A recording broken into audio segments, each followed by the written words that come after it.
No sé si lo Sí, escucharon. mandó. Sí. Los escucharon, lo miraron. Sobre el nuevo formato del seminario. Todos lo entendieron. Básicamente lo mismo, nada más, que aparte que se hacía, digamos, de discusión por el foro, se va a hacer de discusión por Zoom. Y me parece que No, y cambiaron el antes, formato. claro, es por cuestionario en vez de por Word. Sí. A mí no me gusta el cuestionario. No, A a mí mí tampoco. tampoco. Pero el cuestionario... Ah, porque ustedes ahora lo tienen que contestar como formato cuestionario. Sí. De Petco. Claro. Y es mucho más incómodo, la verdad. ¿Por qué?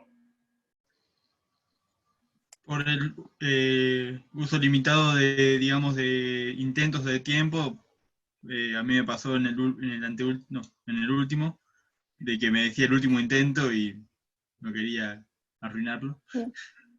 Y Además, tampoco cuesta subir imágenes y todo que acompañen sí, los puntos. Bueno, entonces por ahí el viernes coméntenselo a Carlos, porque digamos, nada, por ahí podemos volver al otro si Eso se igual les complica. es el cuestionario del TP. ¿Qué? O No. eso que es los problemas que tuvieron, los tuvieron con el cuestionario del TP o con los que subió Carlos. No, con los del TP.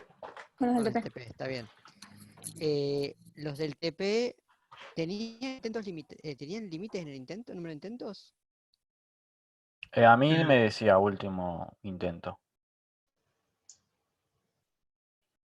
No sé si se puede configurar. Según Creo que explicó Carlos en el mail, tienen 2 intentos. está bien, pero yo no puse una cantidad de intentos. O sea que por ahí lo que hace es que te muestra el último intento, toma el último intento como válido. Pero no es cuando te dice último intento, es que dice que este ha sido tu último intento, o este viene siendo tu último intento, y no debería ser que es el último que te queda. ¿Les pasó que no pudieron volver a entrar? No, o sea, yo pude, pero nada, me decía eso. Y yo las hice en Word y después las pasé al cuestionario. Está bien. No, porque una opción es habilitar. Vieron que había uno de los problemas que tenía habilitado el subir archivos. En realidad, cuando el formato, digamos, una pregunta que la idea es que no había nada muy complicado para contestar que requiriera poner imágenes y demás, por eso es que no estaban habilitados. Pero siempre se puede poner la opción de permitir que se suban archivos. Entonces, si es algo más complicado que escribir un párrafo en la cajita, se sube el Word y listo. y yo prefiero un Word más que este modo. Sí, yo igual. Así no tenemos que copiar, pegar y todo eso. Sí, yo también. Bueno, igual copiar y pegar es parte de la vida.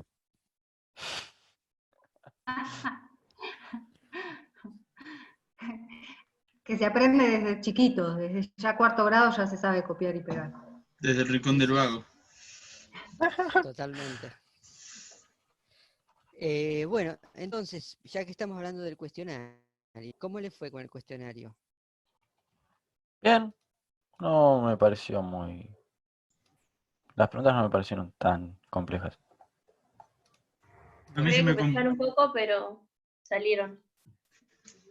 a mí se me complicó creo que una sola, pero algo escribí. Está bien. Yo los miré así por encima, todavía no vi los últimos intentos de todos, pero vi que en general iba bien, vi un par que o bien habían agarrado la pregunta para otro lado, o bien habían agarrado la pregunta antes de leer la guía. Pero me pareció que en general iba bastante bien. Yo después los voy a mirar bien y les voy a ver cómo funciona la resolución. La última pregunta, la de la de cómo hacer para armar una escalera molecular, y había otra que también era de cómo hacerlo de explicar la orientación. Lo que vamos a hacer es Yo después le voy a mandar probablemente por mail, o lo voy a colgar en Pedco, la misma pregunta, pero esta vez con, digamos, con los materiales concretos, para que yo les voy a mandar a asignar una secuencia de un plásmido, ser uno de los que usamos en la cátedra o algún otro plásmido, para que ustedes la miren y a partir de esa secuencia diseñen los primers que usarían para hacer estos PCRs para generar esta escalera o para hacer el testeo. De todas maneras voy a mirar bien en las respuestas del cuestionario para ver si alguien digamos, todavía no se dio cuenta, dar una pista como para que no se queden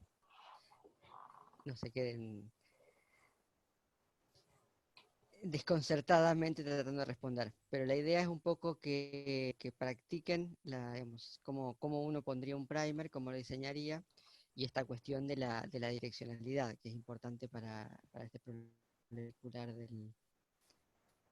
de determinar si un plásmido si tiene un al derecho o al revés, y además sirve como para pensar siempre tener en cuenta cómo funciona esto de la direccionalidad de las cadenas de ADN, doble cadena, de lo que es complementario y que es lo mismo pero no es lo mismo, y ese tipo de cosas, que generalmente, si bien uno lo puede leer un montón de veces, hasta que uno no prueba y se da cuenta por qué las cosas andan, no dejan de andar, no termina de cuajar. Entonces, preguntas de los prácticos anteriores. El miércoles pasado había dado un montón de material con muy poco tiempo de digestión, así que todavía estaba ahí más o menos en proceso de lectura y digestión, y ahora que ya pasó una semana más, la pregunta es si más o menos quedaron dudas, alguna pregunta, o más o menos quedó todo eso claro. No, yo dudas creo que no tengo. Yo tengo una pregunta con el práctico de traducción. En el problema 3, inciso B, que pregunta que se le agrega la inserción de una adenina al lado de una timina. Y bueno, ¿qué va a pasar con las actividades de la Thermus aquaticus?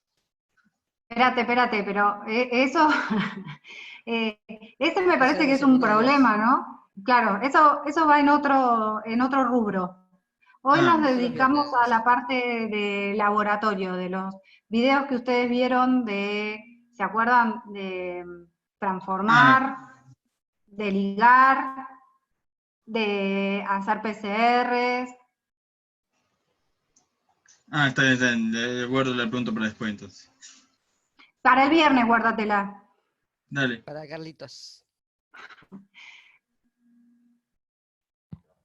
Bueno, con respecto a esos prácticos, Bueno, quiero decir, o los videos esos que vieron, ¿alguno le quedó alguna duda?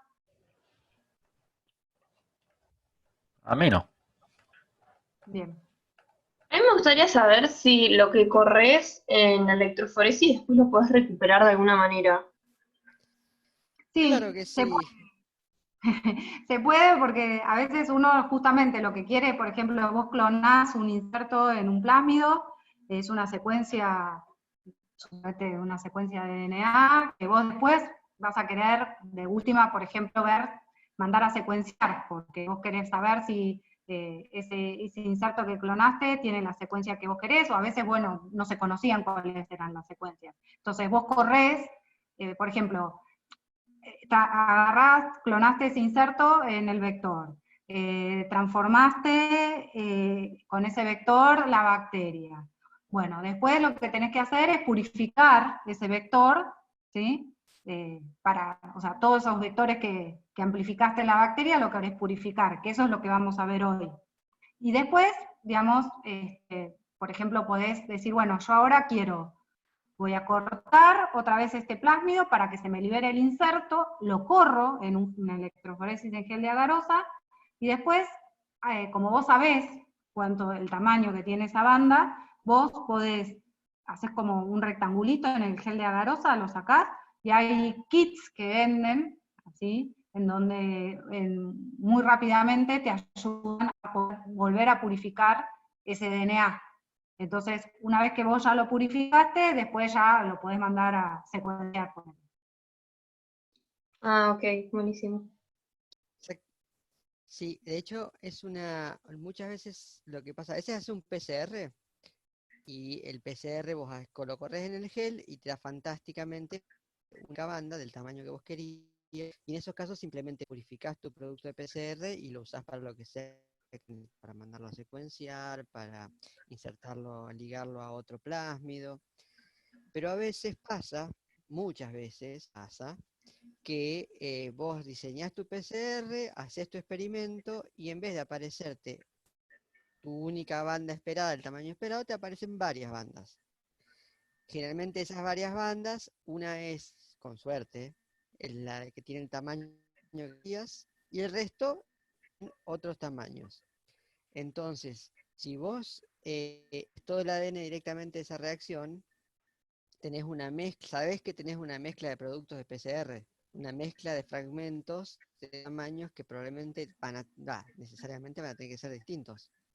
Entonces, ahí sí, uno lo que hace es justamente utiliza la electroforesis en gel para separar, digamos, hacer la corrida, y trabajando bajo la luz ultravioleta y la luz adecuada, uno con un bisturí saca el cuadradito del gel, lo pones en otro tubito, es algún kit o algún protocolo que te permita extraer el ADN, o sea, limpiar la garosa y el resto de los componentes de la corte y quedarte solo con el ADN. De hecho, hay un video sobre eso ahí en Show que podemos, no sé si han intentado entrar por su cuenta a la página esa, que tiene todos los videos que vi y algunos más. Y si no, lo puedo copiar y lo pongo en el YouTube. Dale, sí, está interesante. Ustedes al final no tienen no les pasamos el acceso a este Jovi, ¿no? O Jove. No, no lo pasaron. Está el link está en los videos. Al final del video hay un link, y hasta el 15 de junio se pueden, si ustedes se tienen que registrar con su cuenta de mail, eso gratuito, toda la parte de videos educativos, que son todos los que estamos usando ahora. Ah, buenísimo. Sí, es una plataforma que realmente se las recomiendo un montón, porque es lo más parecido a una receta que se hace en un laboratorio que puedan ver. O sea, lo que les muestra ahí es cómo realmente se hace cuando uno lo hace en el laboratorio. Y para mí está buenísimo, y podés buscar cualquier cosa, podés buscar cómo se aísla una banda de un gel, o bueno, no sé, yo el otro día me colgué a ver uno de cómo estaban fabricando distintos, o testeando distintos sueros contra el COVID, yo qué sé, el tema que quieras lo pones y lo buscas. Yo no sé, Edu, si ellos pueden entrar, si se puede entrar con un mail común para loguearse. En principio sí, yo sé que digamos que el acceso es libre para cualquiera, el que tienen para la parte de educación. Lo viendo es con gente de biblioteca y la gente del club de informática, qué manera, o sea, supuestamente la biblioteca se podría ingresar, digamos, a una página más restricta, que pueden ver los otros videos.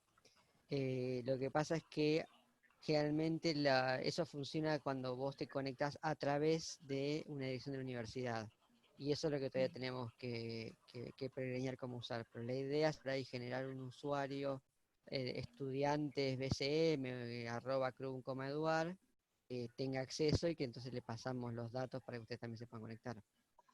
Sí, tal cual, estamos un poco en eso, digamos, estamos averiguando si podemos hacer eso, y una vez que lo tengamos se lo pasamos, y aprovechenla porque hasta el 15 de junio es gratis para todos y está buenísimo. Así es.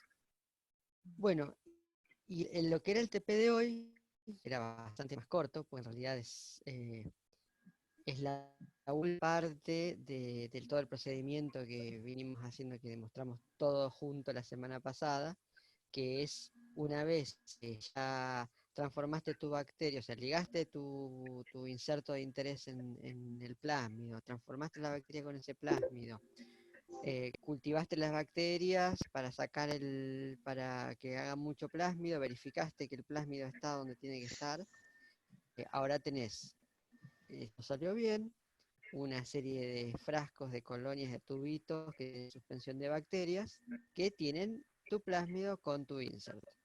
Entonces, el objetivo de todo esto era tener muchas copias de ese plásmido, sobre todo si es un plásmido declonado, o a veces simplemente poder guardar ese plásmido para después fuera de las bacterias, porque es mucho más fácil conservar ADN puro que tratar de mantener viva una bacteria de ADN. Entonces, para todo eso uno lo que necesita es, bueno, ya lo tenemos en la guía, cómo hacemos un montón de copias y cómo las recuperamos. Para hacer un montón de copias, lo que hacemos es hacemos crecer la bacteria. Se la activa en este mismo medio rico, el LB que venimos usando. Como ya ahora tenemos todos los...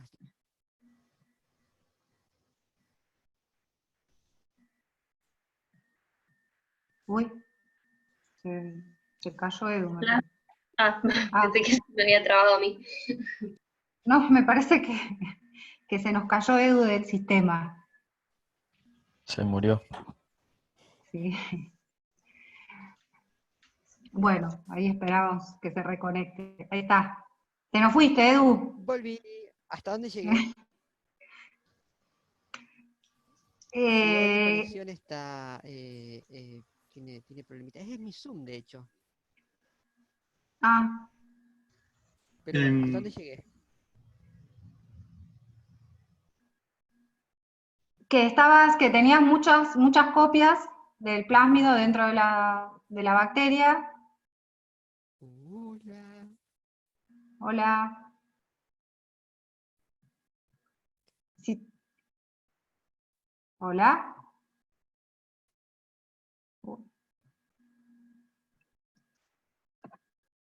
Me caí yo. Hola. No, es Edu. Edu. Ah, es Edu. Ah, bueno. Bueno, esperemos a que vuelva Edu. Pero bueno, él estaba en esto, ¿no? Tenemos muchas copias, ¿no? Por ahí iba, muchas copias del plásmido dentro de la bacteria.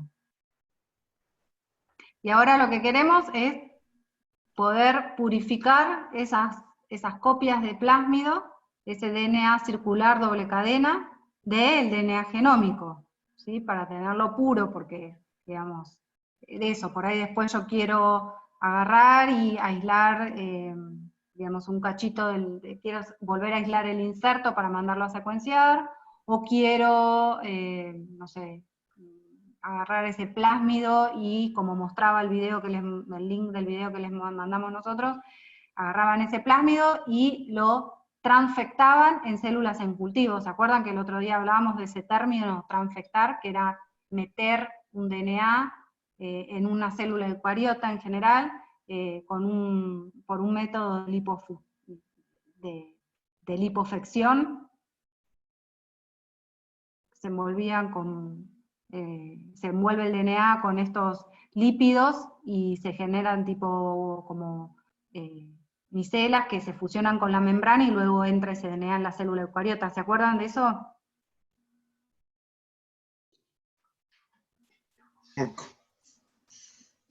Bueno, o más o menos. ¿Me siguen? Sí, sí. Bien, entonces, la idea del video de hoy, que no sé si lo vieron, es, bueno, muestra el protocolo que se utiliza en el laboratorio para poder justamente aislar estos plásmidos. que ahora vamos a hablar un poquito en particular del método. En el video lo que ustedes ven es lo que se usa, es el kit comercial, ¿sí? O sea, uno compra esas columnas. ¿Estás de vuelta, Edu? Bueno. Uno en el... estás ahí, bueno. Nada, le estaba contando un poco de lo que se veía en el video, ¿no? ¿Estás? Luego está. Parece que no. No, todavía no. Bueno, en el video lo que se ve, que ahora vamos a charlar bien del protocolo en particular, pero usan ellos unas columnas, ¿no? Son unas columnas que son de Qiagen, que Qiagen es una empresa que vende productos reactivos para biología molecular. Y que uno puede usar distintos tamaños de columna en función de la cantidad de plásmido que va a querer, la cantidad de microgramos de plásmido que va a querer extraer, ¿sí?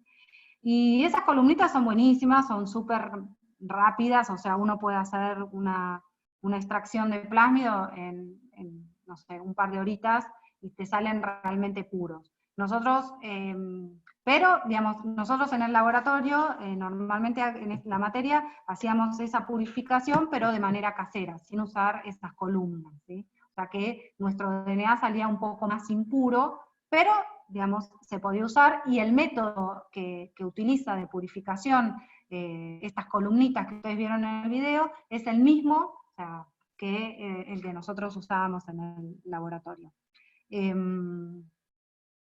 ¿Qué más? Bueno, alguien, no sé, cuenta un poco... ¿Qué usaban ustedes? ¿De qué eran sus columnas?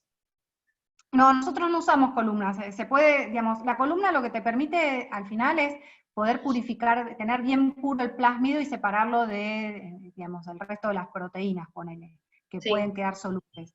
Nosotros hacíamos una purificación, que muchos laboratorios lo hacen, dependiendo para qué vos querés usar ese plásmido, que en realidad te permite aislar bastante bien el plásmido, pero te quedan esas proteínas, ¿sí? Entonces, nosotros usábamos 3 soluciones, las que usan en el video, la P1, P2, P3, que ahora vamos a ver cuáles son,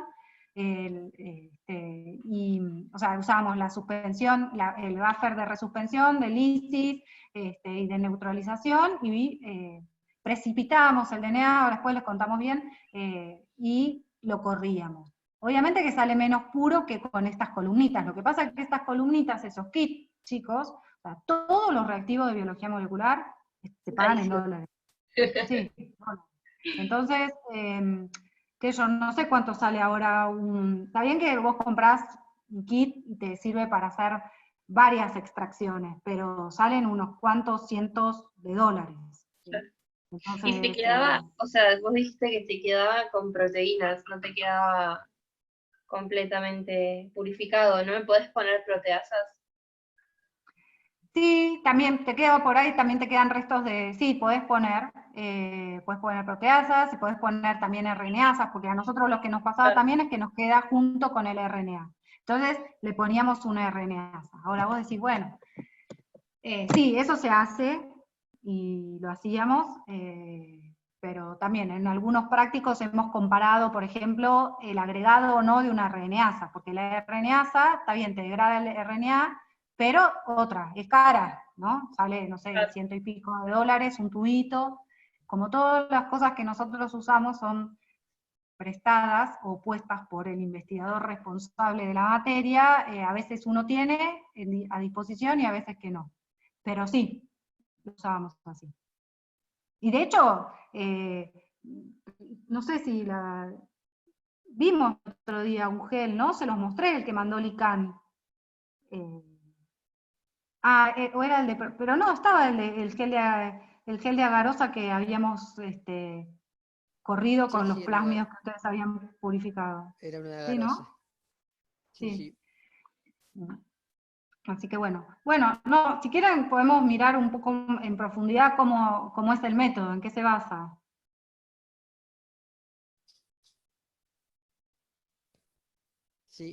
En realidad, digamos, el método siempre es algo que use con cualquier otro método de separación, una afinidad diferencial de lo que vos querés recuperar respecto al resto. En este caso, el ADN lo que lo caracteriza es las cargas negativas que le dan los grupos fosfatos que están en el backbone. Entonces, la columna de afinidad, que es la que muestra en el videíto, lo que hace es algo que ya lo mencionó Andrea la semana pasada, que es la columna de intercambio iónico. Cuando pones en un ambiente, o sea, vos pones en un medio con mucha sal, con muchos cationes, vos pones una columna de sílica que también tiene cargas negativas, entonces los cationes que están, digamos, en exceso se unen a la columna de sílica, se unen a la superficie de sílica de la columna y forman una superficie cargada positiva que a su vez se le atrae el ADN que tiene carga negativa. Cuando después entonces vos haces eso, lo que permitís es que el ADN se te queda pegado y todo lo demás pase, que no tiene tanta carga negativa, pasa de largo y se filtra y lo lavás. Y después cuando querés recuperar el ADN, lo que haces es simplemente cambiás a un medio con muchas menos sales, entonces todos los cationes que estaban pegados a la columna y pegando al ADN con la columna, ahora se van a quedar en solución con el agua del buffer, que tiene muchas menos sales, y entonces ya la columna no se pega más al ADN y el ADN se va en solución con el resto. Que ese es el paso que típicamente se llama elusión, que uno eluye para recuperar ese ADN y pones en un tubito. La otra técnica, que es la técnica que se llama, es cuando uno sala por sales, es cuando uno lo que hace es utiliza una solubilidad diferencial en función de qué es lo que hay en la solución. Entonces el ADN en agua pura tiende a disolverse. En cambio, cuando le agregas, por ejemplo, sales o alcoholes, cambia la solubilidad, entonces uno, por ejemplo, si agrega isopropanol al buffer, el ADN tiende a perder solubilidad, con lo cual se sale la solución y entonces se puede precipitar. Entonces uno agrega típicamente isopropanol, que también funciona con etanol, a una mezcla que tiene ADN, el ADN precipita, uno centrifuga y ese precipitado se va al fondo. Entonces después uno decanta el resto del volumen y te queda el ADN en el fondo, que lo recuperas diluyéndolo típicamente en agua, o en EDTA o algún buffer de base acuosa.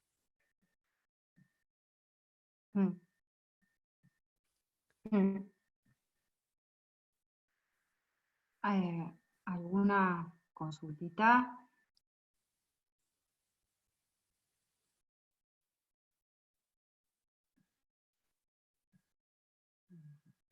A mí me comentaron que se puede usar una columna de agarosa en vez de una columna de sílica, pero la verdad es que estoy investigando y no lo encontré en ningún lado.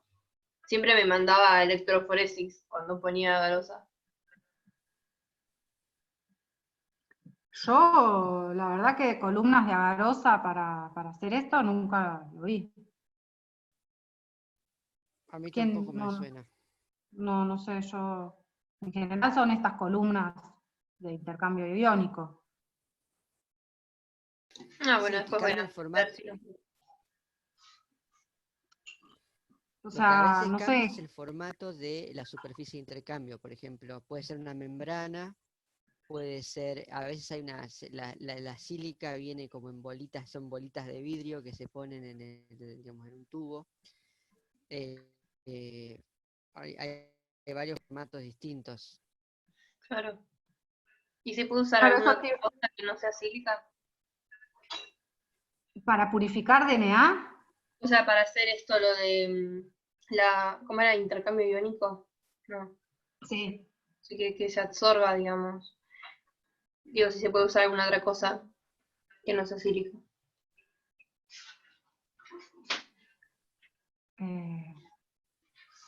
Vos decís que, que sea intercambio Sí, iónico, en pero realidad que tenga otra podríamos matriz, cualquier, digamos. cualquier Claro. sustancia que presente una superficie.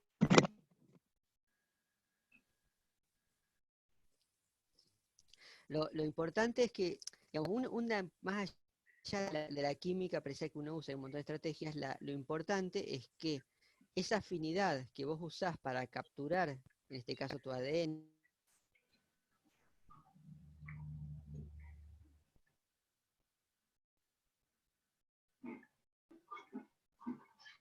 Hola. No, se murió de vuelta. Se fue Edu. Está tremendo, pobre.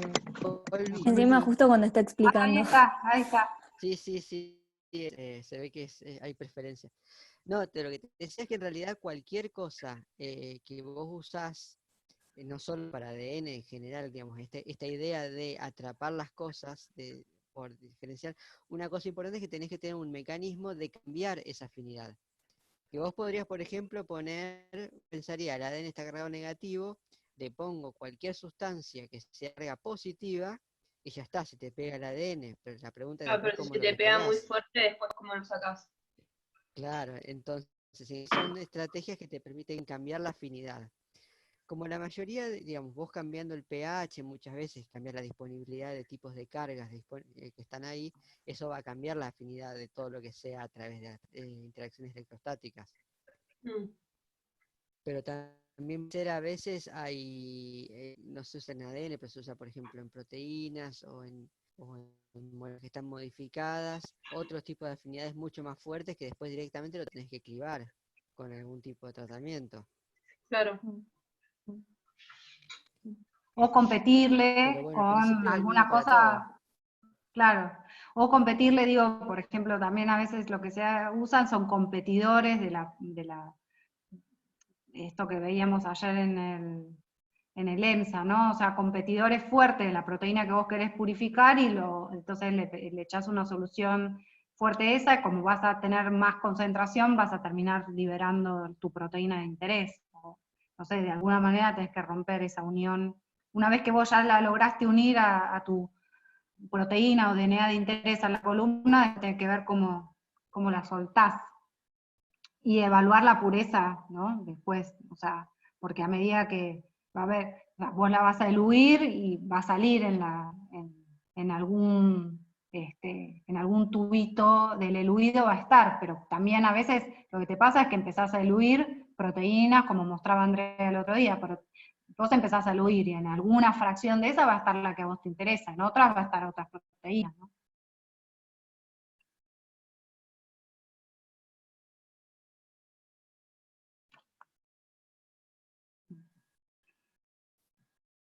Bueno, ¿alguna otra Hay, consulta? hay una forma, no sé si se les ocurre, que, digamos, cómo que se puede poner en una columna para si uno quiere separar, por ejemplo, digamos, en proteínas uno puede usar anticuerpos sí, anticuerpos. Para separar, por ejemplo, ARN mensajero, algo, ¿qué se les ocurre que se puede llegar a usar?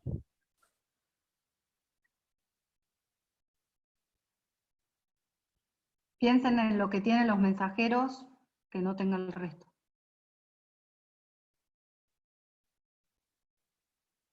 Y algo que detecte el CAP y la poli A. Pero Sí. Quedémonos con la poli-A. ¿Qué podrías usar?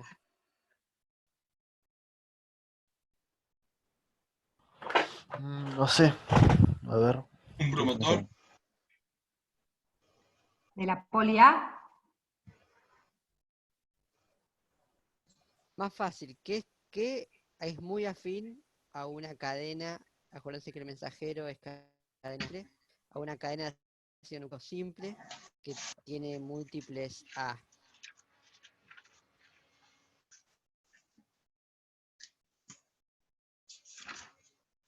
que de hecho se usa, por ejemplo, podrían pensarlo, a mí mis hijos me critican porque yo cuando están jugando un juego así de pistas, doy pistas que no son muy, muy buenas porque casi que les doy la respuesta, pero bueno, voy a ir practicando. Pero piensen por ejemplo, cómo se hace un DNA copia, ¿no?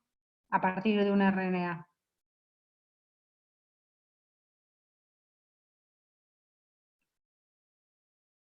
En una RT, por ejemplo, PCR.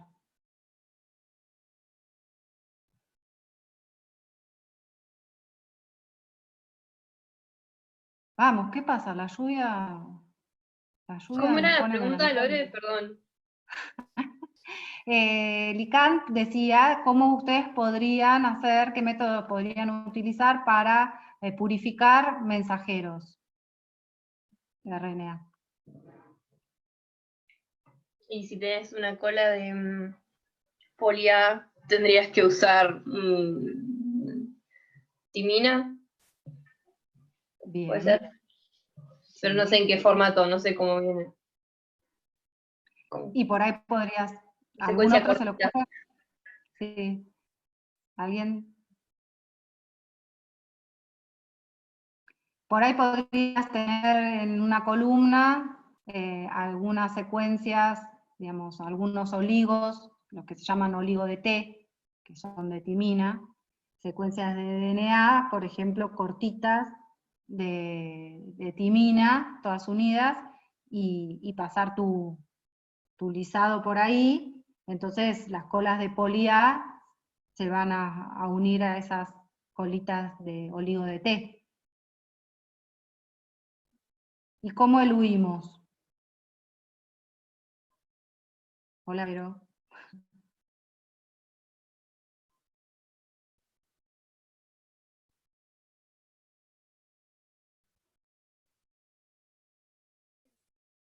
Misterio, misterio. Tengo que poner un efecto de musiquita así. Suspenso, suspenso. Suspenso, suspenso.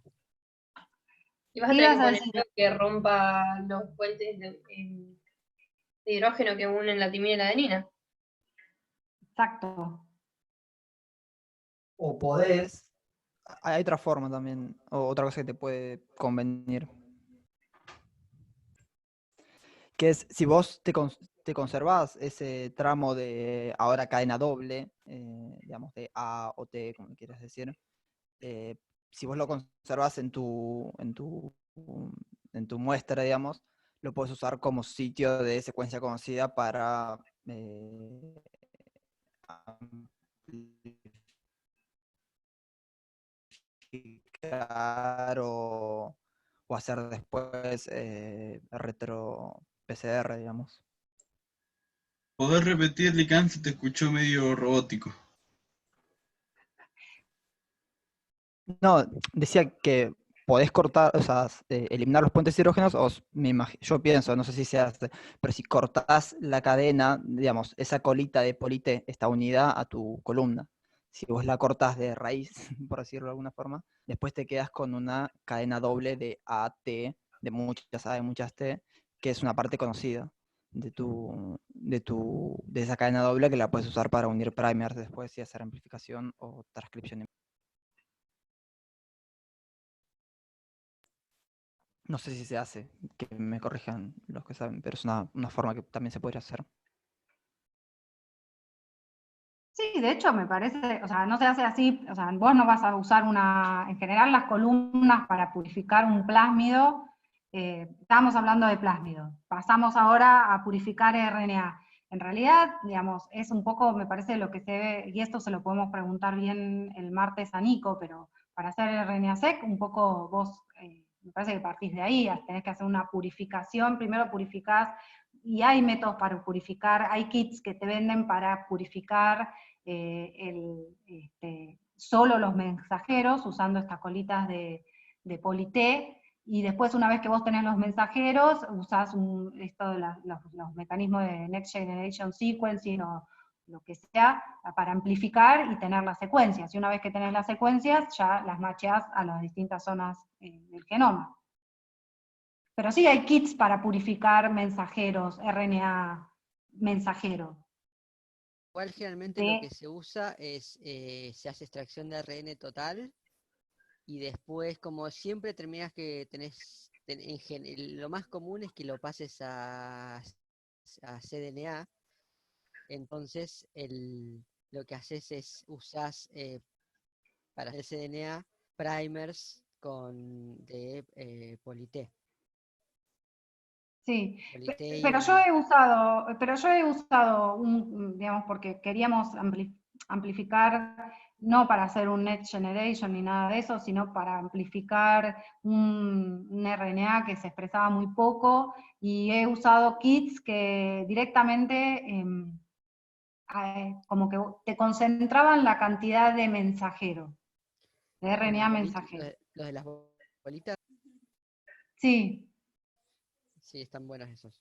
Las bolitas magnéticas, hay unos kits que tienen, vos colgás como un montón de mini pelotitas de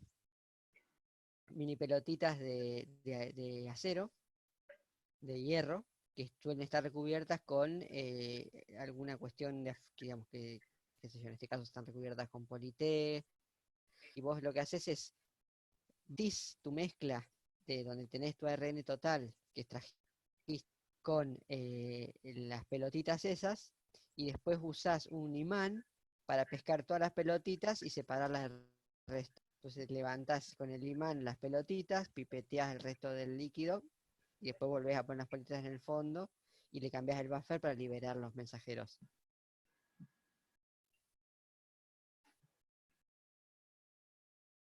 bueno, igual nos desviamos un cacho, pero ¿nos siguen? ¿O la lluvia, la tarde, les está dando mucho sueño y se quieren ir a dormir la siesta?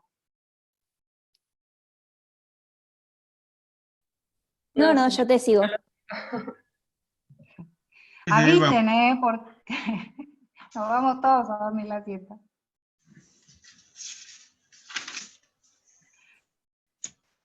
Bueno, Em, básicamente eso era lo que era el temario del práctico de hoy. Pues el procedimiento es relativamente simple, sobre todo si lo haces con un kit.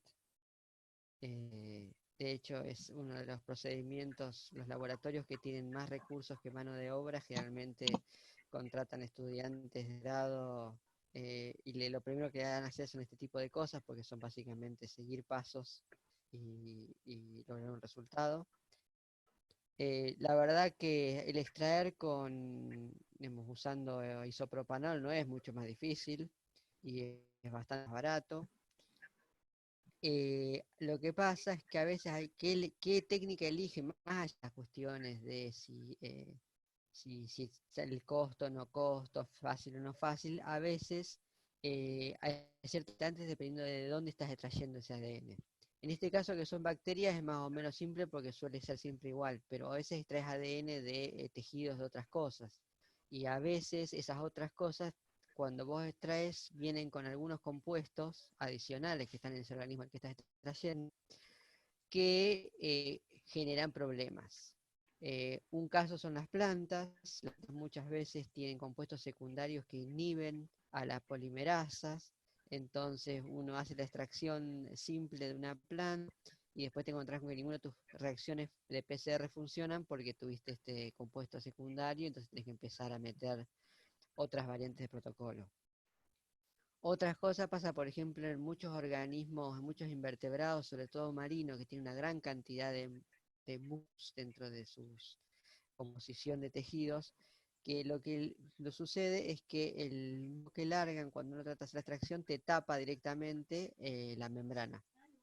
Entonces no extraes nada porque el ADN nunca se llega a pegar, porque antes se llena todo de moco. Entonces tienes que buscar algún mecanismo que te permita librarte de ese moco antes de poder hacer la purificación. Y así hay miles de casos. Lo bueno es que estos protocolos básicos, en la gran mayoría de casos, funcionan a la primera o segundo intento. Y cuando no funcionan es cuando se pone complicado. Exacto. Yo quiero hacerles una pregunta, porque hay algo como medio fundamental. ¿Vieron cuando uno pone la solución de renaturalización, no?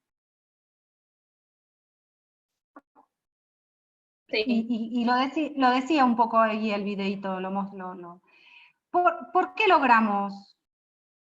¿Por qué logramos que, digamos, poder separar el DNA genómico del del plasmídico. O sea,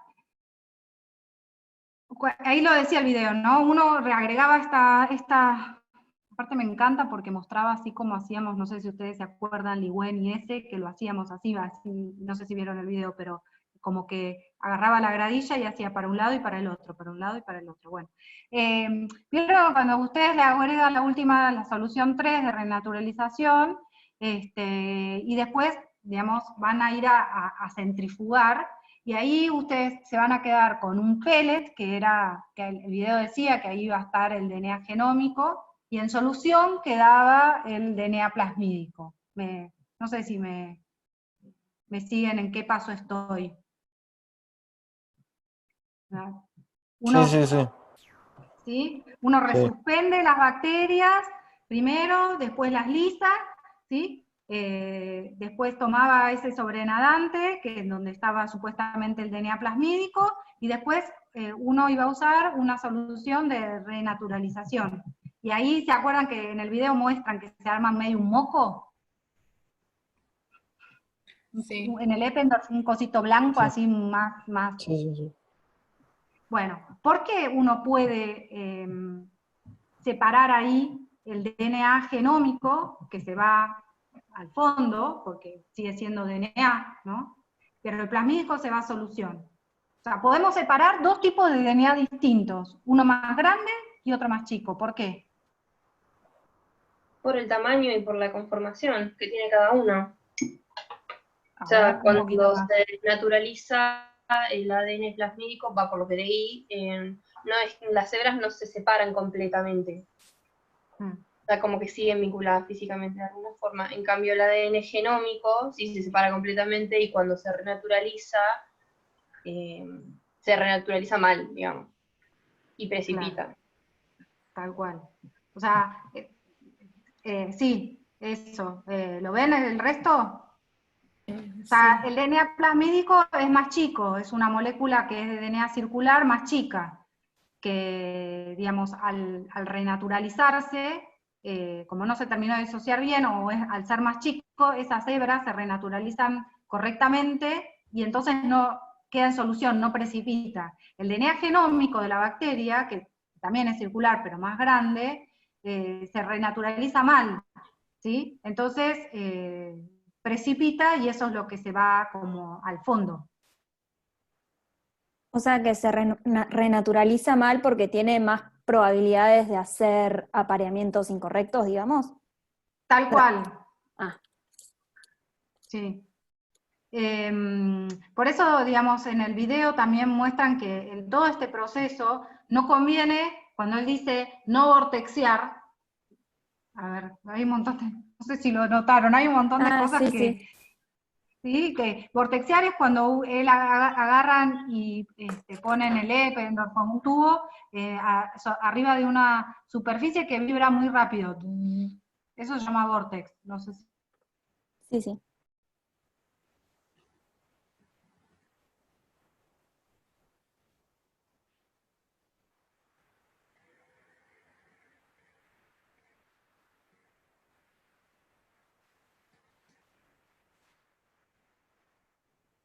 Hola.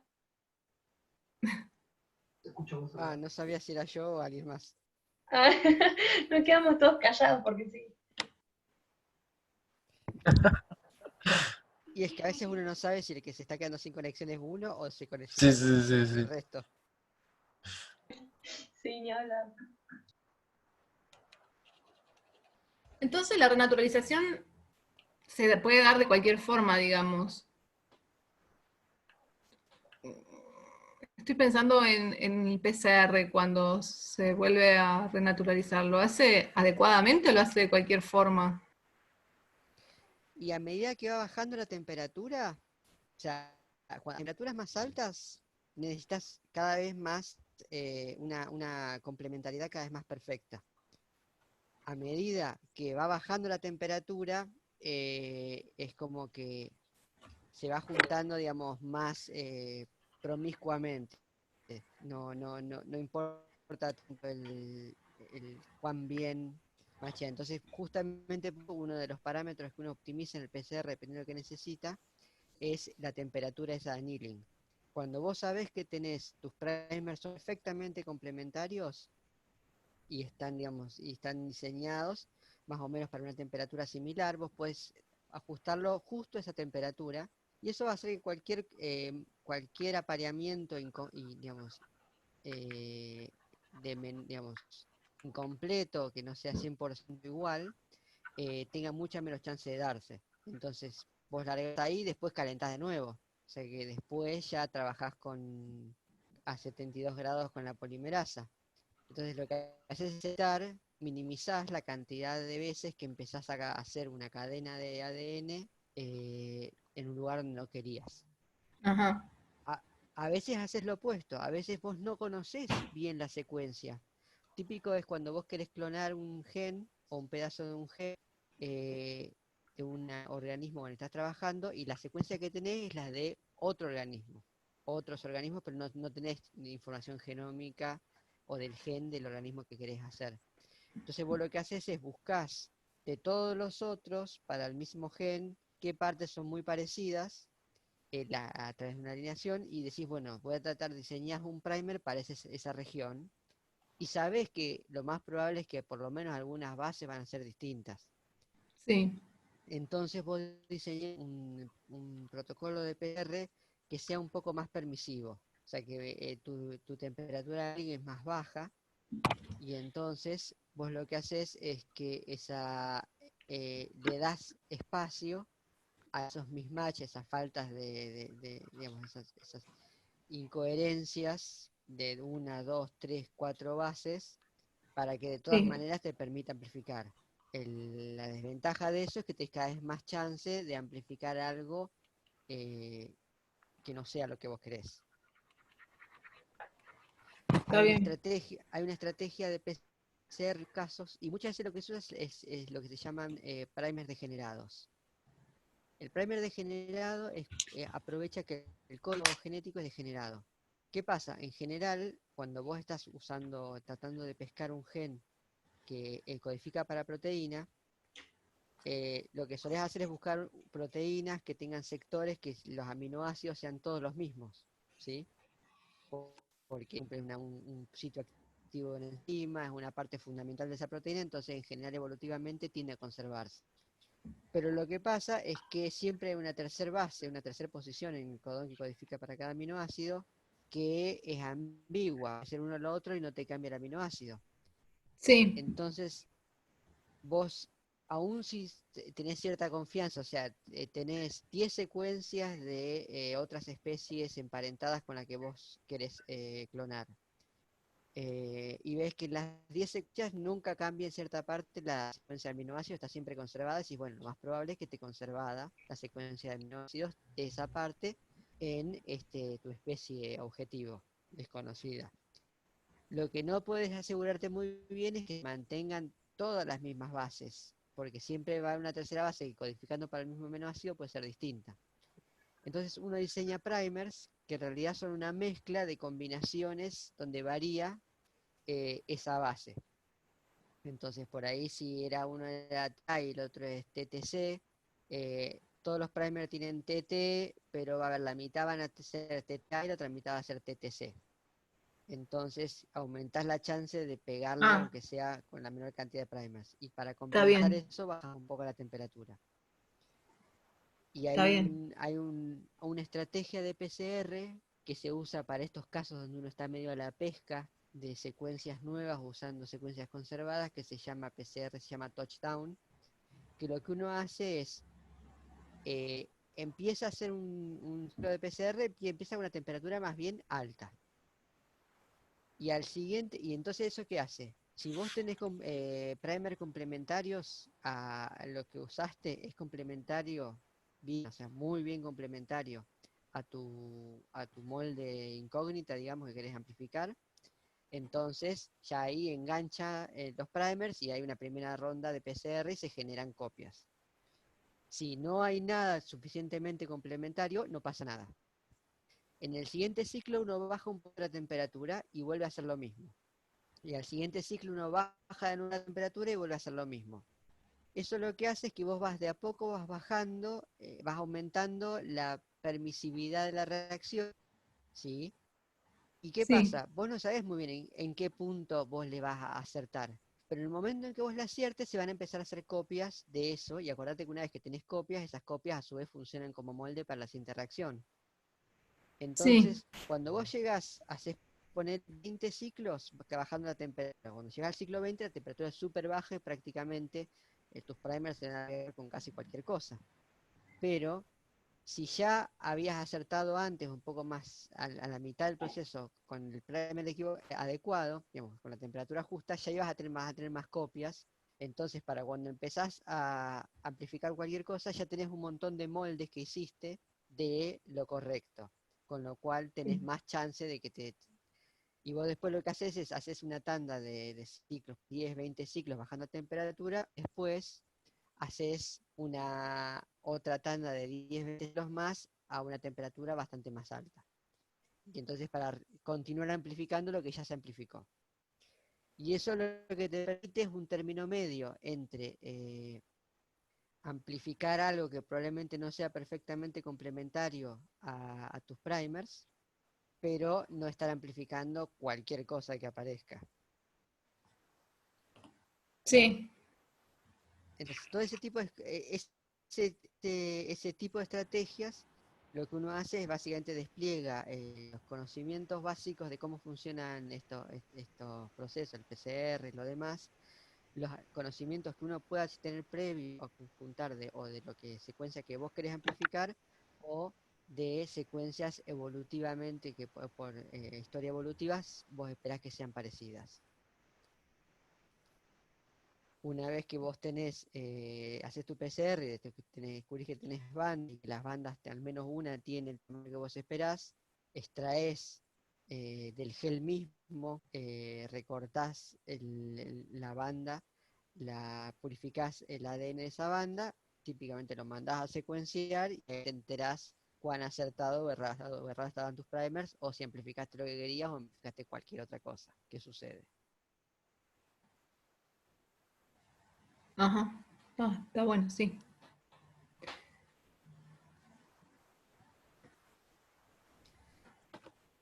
Bueno, ¿alguna otra consulta? Vos creo que ya está un poquito más tarde, no sé si tenías alguna pregunta del cuestionario anterior o de lo que vimos lo que era el TP2. No, después voy a mirar el video. Bueno, yo colgué entonces, ahora 3:30 va a hacerse disponible un cuestionario para este segundo TP, que es bastante más corto, son las mismas preguntas que estaban en el video. Y les decía a los chicos, les voy a mandar vía acá, o ya sea vía por mail o por Pedco o ambos. Básicamente como un pequeño trabajito que vuelve a las dos preguntas del cuestionario anterior de cómo detectar digamos, si un inserto te quedó al derecho o al revés en un plásmido, y cómo hacer una escalera molecular.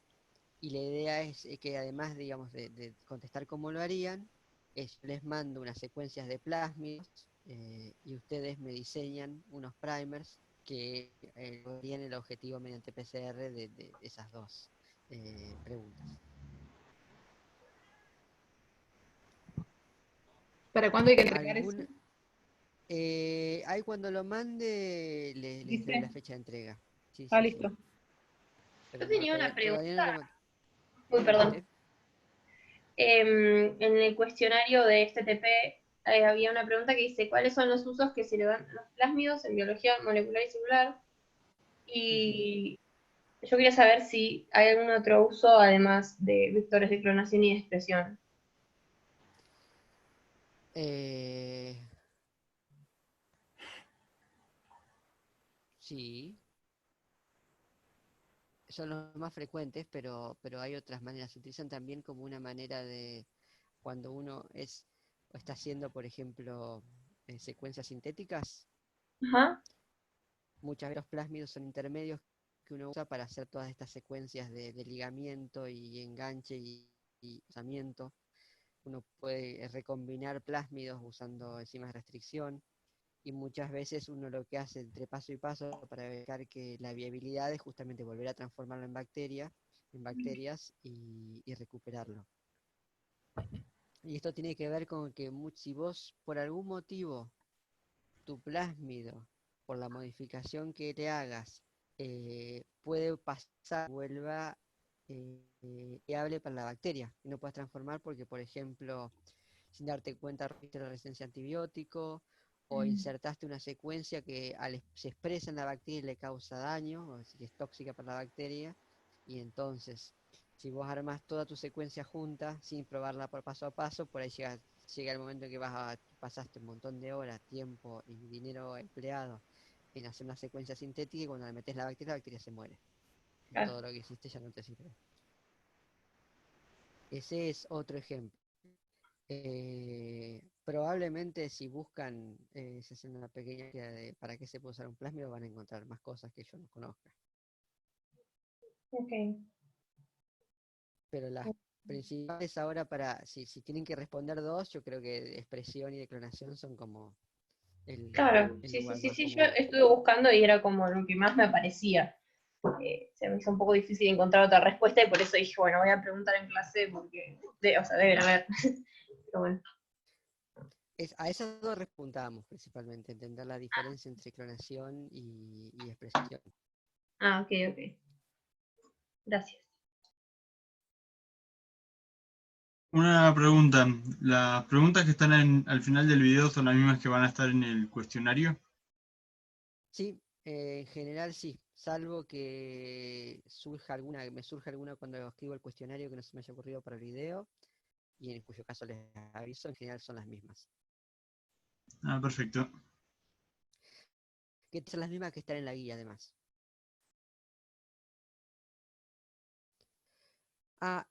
Aprovecho para avisarles, yo en general, digamos, el orden, nosotros teníamos guías que eran, digamos, las guías originales de principio de la cursada, que eran para cuando las guías pre-coronavirus, y a medida que vamos pasando, digamos, repasando las guías para el formato nuevo de esta cursada, que voy subiendo videos y que después subo la guía, digamos, por lo menos una parte de la guía a PEDCO, si se fijan que a veces van variantes.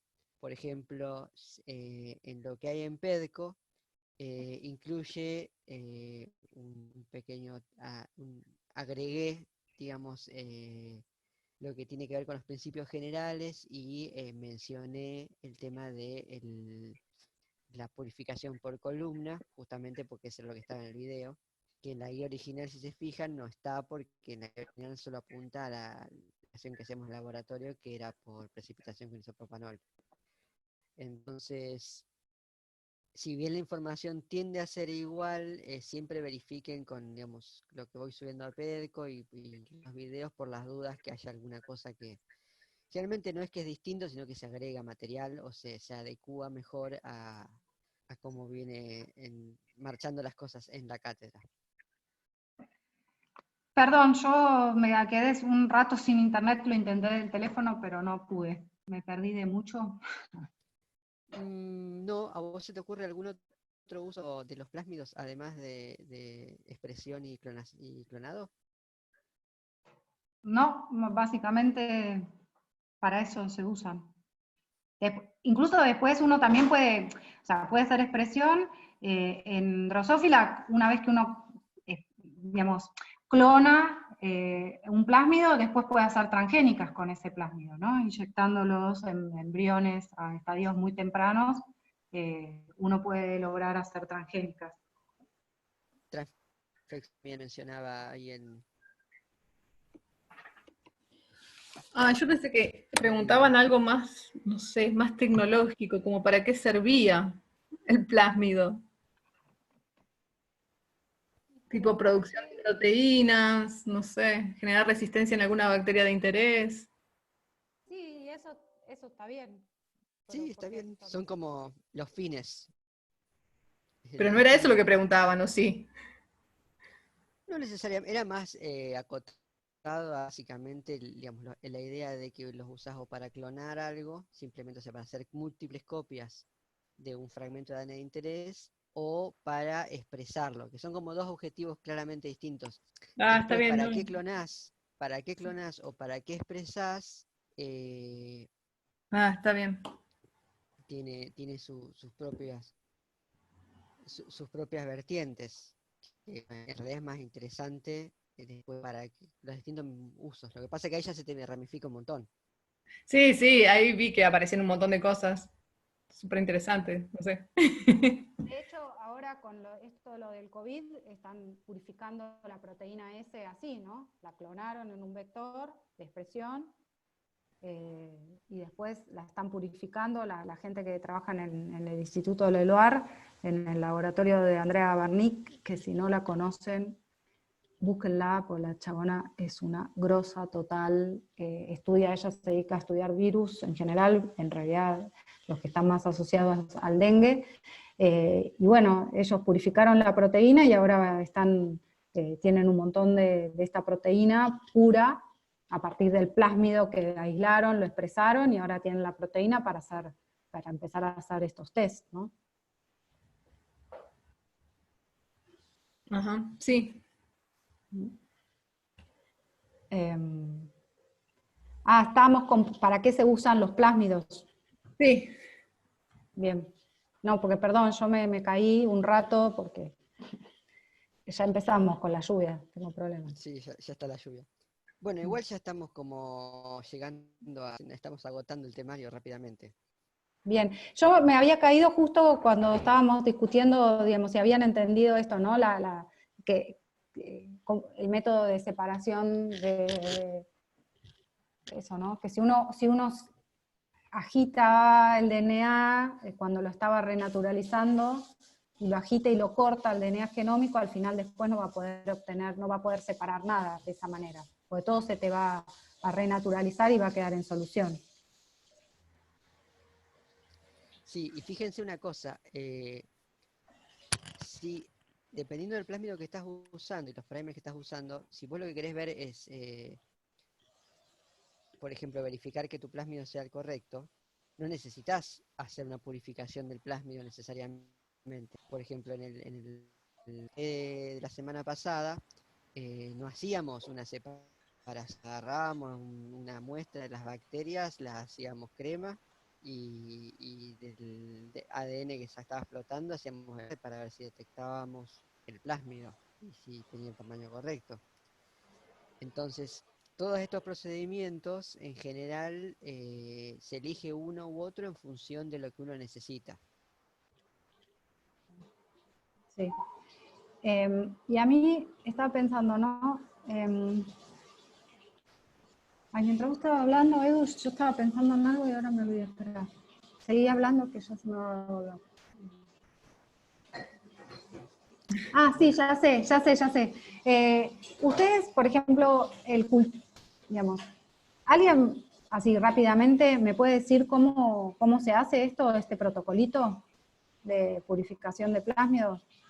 No importa que la composición de los bufers, pero más o menos cómo sería la receta.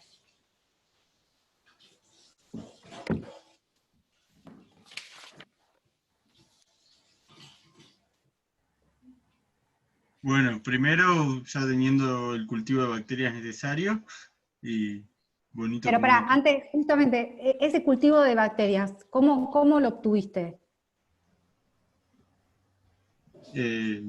Después de separarlo mediante después del proceso de ligación, transformación PCR y la electroforesis. ¿Voy por buen camino? Te pasaste un poco. O sea, vos agarraste, sí ligaste tu inserto, lo ligaste al plásmido, y ese plásmido, por transformación, lo metiste en una bacteria. Esa bacteria, ¿no? La plaqueaste en una placa de LB, ¿sí? Sí. Bueno, a partir de que vos tenés esa colonia, ¿qué haces? Bueno, verificar si está el inserto. Pero pará. ¿Y cómo lo verificás? Se podía hacer, como había dicho Edu la vez pasada, calentando a 100 grados. Bien. Ojo ahí, Disculpen un momento. Me perdí de algo ahí. ¿Qué pasó? Estos son mortales. Ojo ahí, porque si vos levantás la placa tenés tu placa de Petri con tus colonias, levantás tu colonia, la metés en un tubito y hervís el tubito. No es meter toda la placa, es una licuadora, una colonia sola.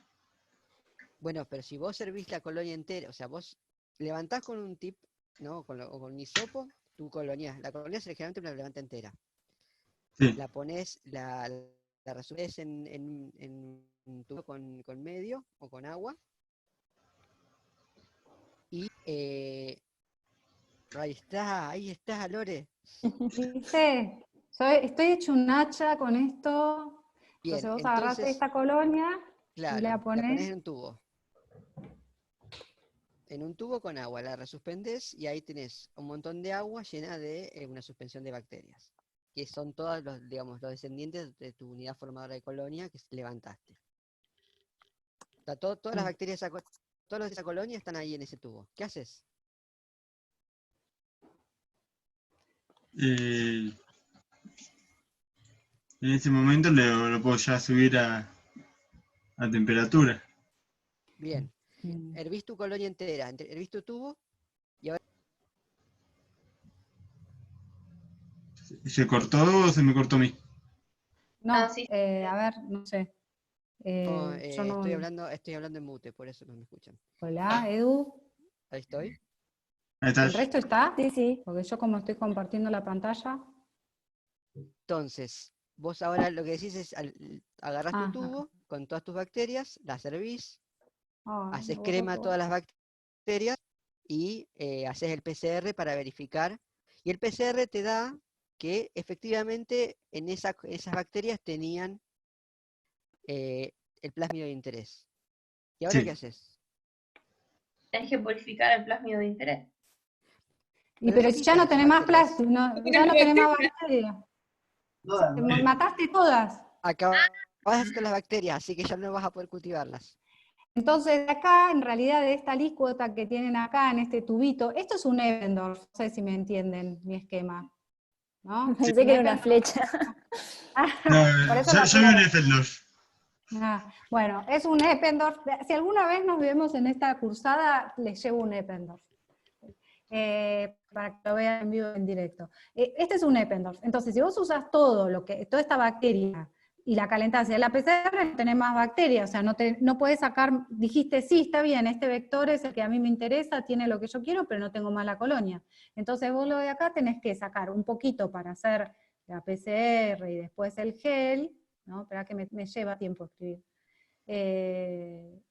Y te tenés que guardar otro cachito, ¿no? En otro Eppendorf, o en el mismo, ¿para qué?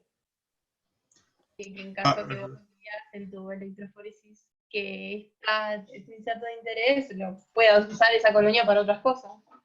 Claro, yo acá voy a tener un poco de bacterias. ¿Qué me conviene? Con esta cantidad poquita de bacterias, ¿ustedes se imaginan que yo puedo obtener mucho plásmido? No creo. No creen, perfecto. que Entonces, ¿qué cultivarlo. tengo? Claro, hay que cultivarlo. ¿Y cómo lo cultivamos? O sea, agarramos este cachito y lo vamos a poner ¿en dónde? En otra placa, otro medio. No. Digamos, si vos, en otro medio, si vos las pones en placa, o sea, vos tenés podés de razón. acá, vos si vos la pones en una placa, que puede ser, puedes agarrar y decir, bueno, yo voy a sembrar una placa, ¿sí? Esta placa, ¿qué tiene que tener? Que tiene que ser LB y ¿qué tiene que tener? Sólido, ahí me confundí, si tiene que tener un medio líquido para... Está bien, acá utilizar. está sólido, pero puede ser, digamos, o sea, lo que más es, porque, a ver, hay dos maneras. Si vos agarrás este cachito de bacterias y la sembrás acá, ¿en LB solo o hay que agregarle algo? ¿El antibiótico? genial. ¿Por qué? Porque yo quiero seguir manteniendo la bacteria que tenga ese plásmido, ¿sí? Si yo no le pongo una fuente de selección, ese plásmido se puede perder. Me salió una carita, pero bueno, quería hacer que sean bacterias, ¿no? Pero bueno, ponele que vos le pones el LB más antibiótico, fantástico. Pero acá, otra vez, te vas a tener muchas colonias distintas, pero otra vez, ¿con esta cantidad vos te alcanza? Daniel. Estoy pensando. Ah, Eh, no te no, alcanza. no. No. Entonces hay que crecerlo, tenés que tomar la colonia y crecerlo en un medio líquido, con más volumen, ¿sí? Entonces, si, digamos, acá le metes un paso intermedio, que por ahí, digamos, te puede servir por las dudas que te falle, ¿sí? Hay gente que sos muy cuidadosa y obsesiva, haces este paso intermedio, después pasas a este. Si sos más ansioso, directamente vas a este, ¿sí? Que este es LB líquido. ¿Con qué? También con antibióticos tendría que ser. Tal cual, eso quería preguntarles. Acuérdense que uno acá crece, ¿por qué? Acá crecen muchas bacterias, muchas millones de bacterias, ¿sí? Para tener mucha cantidad después del plásmido que quiero, ¿sí? Todo esto porque quería llegar a cómo cultivaban las bacterias. Perdón, Edu. Bueno, yo tengo una pregunta, que sé que me la Dale. perdí. ¿Por qué calentaban a 100 grados? En este paso, Sí, acá, en el cuando sí, íbamos a hacer la PCR, sí. A 100 grados, cuando vos calentás una solución de una suspensión de bacterias a 100 grados, la bacteria básicamente revienta. Entonces libera Ah, todos sus contenidos al medio. Con lo es cual la te forma de queda. extraer, digamos. Claro, sí, es la forma rápida de tener DNA accesible, Ah, está. rápido, porque vos calentás, reventás la bacteria, tenés el DNA, vas a tener todo ahí, el DNA, las proteínas, pero después vos ahí le agregás la TAC, los primers, y allá empezás a hacer la No, PCR. sí, está bien, es extraer, digamos, extraer el ADN para el PCR. Sí, Está, y listo, además, listo. sí, y además también desnaturalizás un montón de proteínas, así que un montón de, digamos, de cosas que puedan llegar a interferir con la reacción de PCR endógenas, no está más. Vos tenías la Escherichia coli también tiene su propia ARN y ADN polimerasa y un montón de otras cosas, pero cuando las hervís a 100 grados, esas mueren inmediatamente. Ah, está bien. ¿Alguna dudita de acá, de este dibujito que hice? Hervís solamente lo que vas a llevar a la PCR, ¿no? Porque si no, Claro. se te mueren las Claro. bacterias y no tendrías cultivo. Ah, Claro, por eso, con este dibujito yo quiero hacer que vos acá agarraste la bacteria, le pusiste agua y sacaste un poquito y fuiste a hacer la PCR. Y te dejaste otro poquito para después crecer en más cantidad de LB con antibiótico para después extraer. Una vez que vos claro, chequeaste sí. que esta era la colonia que a vos te interesaba, amplificar. ¿Sí? Sí, sí. Fíjate que como el PCR que vos estás haciendo en este caso es un PCR que simplemente es para confirmar presencia, digamos, confirmar el resultado del experimento. El ADN de ese PCR no lo vas a usar para más nada en este punto. Entonces, cuando vos haces eso, o haces un PCR con un volumen más chico, porque necesitas gastar un montón de reactivos y generar un montón de copias, solo necesitas generar suficientes para verlas, y lo sembrás todo en el gel porque querés maximizar la cantidad que va en el gel. Si vos estuvieras haciendo un PCR con el objetivo de, por ejemplo, recuperar el fragmento que insertaste para secuenciarlo, ahí vos lo que querés es tener muchas copias de ese ADN, y entonces vas a hacer PCR con un volumen más grande, probablemente siembres, salvo que necesites sacarlo del gel, especialmente siembres un poquito de esa reacción en el gel, para ver si dio o no dio, y después el resto lo purificás por separado y lo mandás a secuenciar. Entonces, está. uno siempre, las recetas, los protocolos que uno usa, muchas veces están escalados en su volumen y en cuánto usás de cada cosa a los objetivos que tenés y si va a necesitar o no el resultado de esa reacción delante. Mm. Estoy haciendo acá un esquemita para, no Y sé. Can acá aporta también que es importante no sembrar todo. ¿Por qué? Porque si a veces, sobre todo cuando el PCR no lo tenés bien apuntado, es la primera vez que lo haces, si sembras todo, tu ADN de PCR y te salió mal el gel, típicas muchas cosas Claro. te pueden salir mal en el gel, como por ejemplo, olvidar ponerle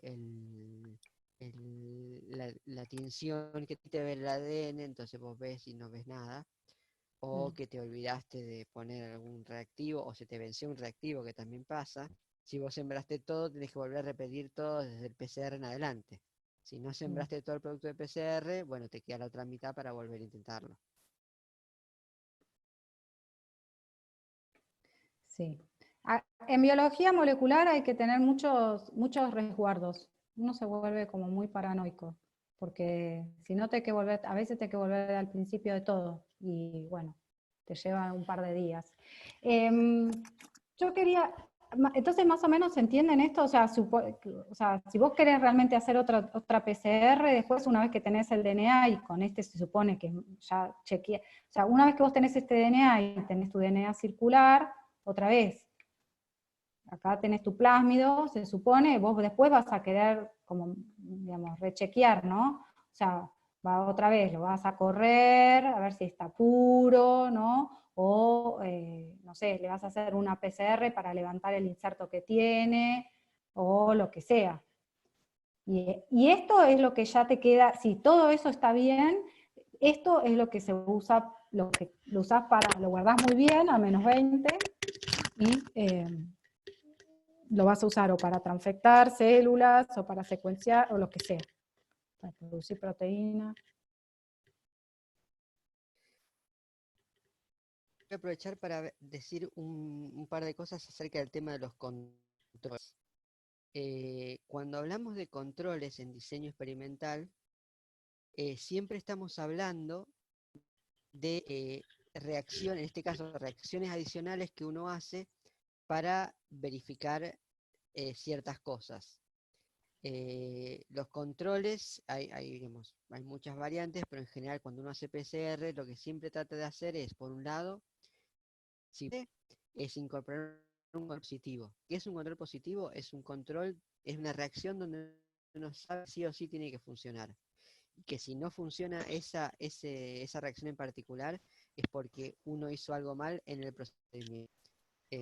Lo típico es que si yo ya conozco, si yo tengo el plásmido que estoy tratando de detectar, o sea, yo hice todo esto y quiero verificar si estas bacterias tienen plásmido o no.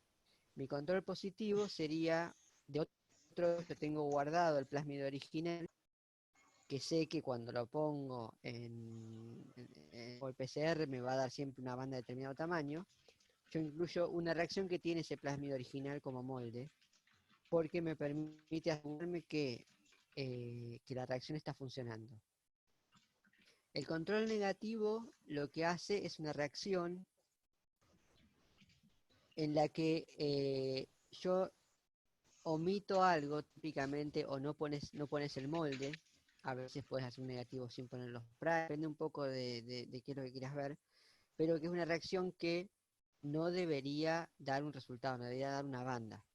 Y típicamente se usa para comprobar contaminación o especificidad. Entonces, si vos ves que en tu control negativo te aparece una banda, entonces empezás a desconfiar de dónde salieron las bandas de tus reacciones, digamos, de interés. Es muy común, por ejemplo, cuando hace un tipo de reacción muy común, digamos, fuera de la biología puramente molecular, es las reacciones cuando uno hace identificación de especies por barcoding. Que uno lo que hace es trata de amplificar un fragmento muy específico de 700 y pico de bases de la citocromo oxidasa 1 mitocondrial, que después eso lo va a secuenciar y lo va a comparar con otras bases de datos para ver qué especie es la que uno tiene, porque o no tenés la especie o no estás seguro. Para hacer eso uno usa unas que se llaman primers universales, que son unos primers que amplifican para prácticamente cualquier especie. Eso es genial porque entonces vos justamente a veces no sabes la especie que es, no puedes saber qué primers usas unos universales. La desventaja que tenés es que al ser universales van a amplificar tanto el ADN que vos le pongas como el ADN que esté y que no se lo hayas puesto, pues se te contaminó la muestra. Entonces, en esos casos, uno siempre incluye un control negativo, porque ¿qué pasó? Si alguno de tus reactivos está combinado con algún otro bicho, un microorganismo que no lo ves, o con ADN de una reacción exterior que hizo el anterior que usó el laboratorio, vos mismo te contaminó la muestra con un producto de PCR de otro bicho, cuando haces ese control negativo, si tus reactivos están contaminados, te va a dar una banda. Si te da una banda, donde no debería, supuestamente vos no pusiste ningún molde, igual te da banda, es porque, bueno, de algún lado salió el molde. Entonces, todo ese tipo de controles que en el cuestionario, creo que el de la semana pasada, estaba el tema de qué controles hay que hacer, se refiere a ese tipo de controles. A cómo diseñar controles positivos y negativos que te garantizan que las condiciones de la reacción son adecuadas. Y que te van a dar confianza en que los resultados que vos estás viendo se corresponden con lo que vos esperás. O sea que si vos ves una banda en tus reacciones experimentales es porque del tamaño correcto, es porque te salió lo que estabas haciendo, tiene el plásmido, la bacteria, y si no ves una banda es porque no tiene el plásmido. Y no las explicaciones alternativas, que es o porque no me hago el PCR, porque se me murió la polimerasa, porque me contaminaron la muestra, y una larga lista de etcétera que podrían hacer que te dé una banda cuando en realidad tu transformación no había funcionado, o viceversa.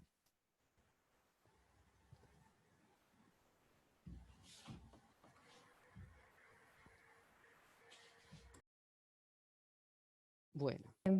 ¿Se entendió? Es importante lo de los controles, ¿eh?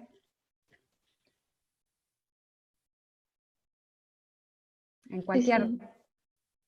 cualquier ámbito que uno esté. Comparar contra algo, ¿no? Sí, los controles son uno de los aspectos experimentales, digamos, que siempre suenan los más aburridos y terminan siendo súper importantes y hacen la diferencia entre publicar tus resultados o no publicarlos por un rato más, porque a veces uno tiene una serie de resultados, está todo contento, los interpreta, los escribe, los manda a publicar todo contento para compartir la alegría de tus resultados, y viene alguien que lo revise y dice, no, pero te faltó controlar tal o cual cosa, que podría resultar que por eso te dieron los resultados que te dieron. Y puede pasar tranquilamente que todo lo que hiciste está igual bien, pero si no estás con los controles adecuados, vas a tener que rehacer todo con los controles adecuados para poder demostrar que estaba bien, estaba efectivamente bien. Y eso no es solo una cuestión de burocracia científica, sino que tiene que ver con que muchas veces no está bien, está mal, vos te armaste toda una historia al respecto, y si nadie te dice, no, ponete las pilas y mira los controles, vas a terminar publicando una historia que es inocente, pero ficticia.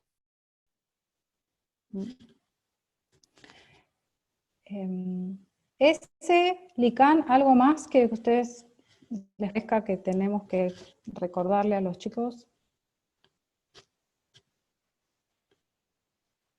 No, no se me ocurre nada más. No, solo nada más para el seminario, que se acuerden lo del nuevo formato y que es por Zoom. No sé. Sí, Lican dice que les recordemos cómo es el tema de del nuevo formato de los seminarios, que vean el mail, y que va a ser por Zoom el viernes a las 10:30 por Zoom, en este mismo cuarto de Zoom. 10:30 el viernes, entonces. Sí, 10:30 eran los seminarios. De 10:30 a 12:30. Perfecto. ¿Y qué indicaciones usan? ¿Las de hoy? Sí, las que vos dijiste recibido. Ah, no. Digo, para entrar al Zoom. Ah, sí, sí, eso es el mismo lugar, el mismo ID todo. ¿Sí? El Zoom sí, se ¿Que mantiene. el de hoy? Es la misma habitación, digamos, el mismo cuarto de Zoom que está dedicado para la materia. Ah, hay uno solo. No es uno nuevo Sí. todas las veces. No, es el No, mismo. no, Es usamos el mismo. Ah, reuniones pensé que siempre había recurrentes. que crear una nueva, por eso. No, puedes No, crear no. distintas como reuniones. Vos podés crear una reunión y la reunión puede repetirse. O sea, son reuniones que se recurren. Y tenés Ah, la opción de darle un horario o puedes dejarlo abierto. está bien. Y en general las grabamos. A veces la verdad que las grabaciones no, digamos, sirven, otras veces no, pero bueno, las grabamos, las posteamos. Cosa de cuando uno se le desconectó, se cayó, llegó tarde, se tuvo que ir temprano, lo que sea, o se va algo, siempre puede volver y fijarse. Sí, sí, Y la eso vamos a... sí, perdón, Edu, pero sí, calvémoslo porque como pues ya veo hoy que hay 3 chicos que no están, Martina y Tobías, ya sabemos que tienen problemas de conectividad, hay otra persona que debe estar lo mismo, así que sí, están ahí en Petco para cuando ellos puedan bajarlo. Ujú. La semana que viene, lo que el TP que toca es de proteínas. En años normales, el TP de proteínas lo hacían con Andrea, que hacían un SDS page para separar proteínas y lo revelaban. Este año vamos en esta versión coronavirus de la cursada. Lo que vamos a hacer es, yo encontré un video en nuestro sitio favorito que muestra el procedimiento de hacer un SDS page y además vamos a incluir algo que no hacíamos en la cursada, pero que es como también súper interesante y que es fundamental, que es el Western Blot. Así que van a ser 2 videos demostrativos. En la guía está muy detallado todo lo que tiene que ver con digamos, el procedimiento del SDS page que hacían con Andrea. Andrea también va a hacer una pequeña que va a grabar y la vamos a grabar el video. Y vamos a también tener un pequeño cuestionario. Sí, el coronavirus nos permite hacer muchas prácticas virtuales que no podemos hacer presenciales, básicamente porque hacer un Western blot es muy caro, chicos. Los anticuerpos son muy caros. Pero bueno, ya que tenemos la posibilidad de la virtualidad, vemos cómo se hace. Sí. Por eso no lo hacemos, simplemente, podríamos hacerlo, pero el tema es que yo no tengo ningún anticuerpo, o sea, si bien uso anticuerpos, no tengo alguno que diga, bueno, usemos para ver. Y eso es una. Y lo otro que les comento es que acá en Bariloche todavía, nosotros vamos a tener, pero todavía no está, es la manera de poder ver, revelar ese Western blot. No hay en Bariloche ese aparato.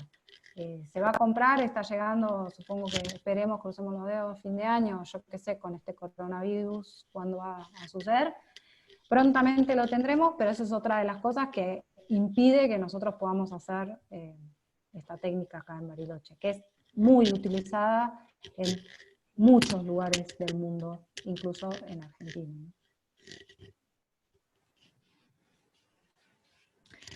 Bueno, entonces si no hay Bueno, más ¿alguna dudas... pregunta antes de que Sí. cerremos?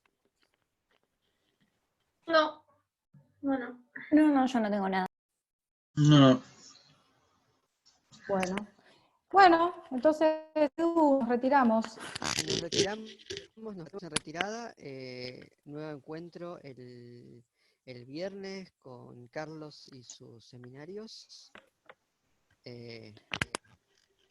Y no dejen de escribirnos, contarnos si tienen algún inconveniente.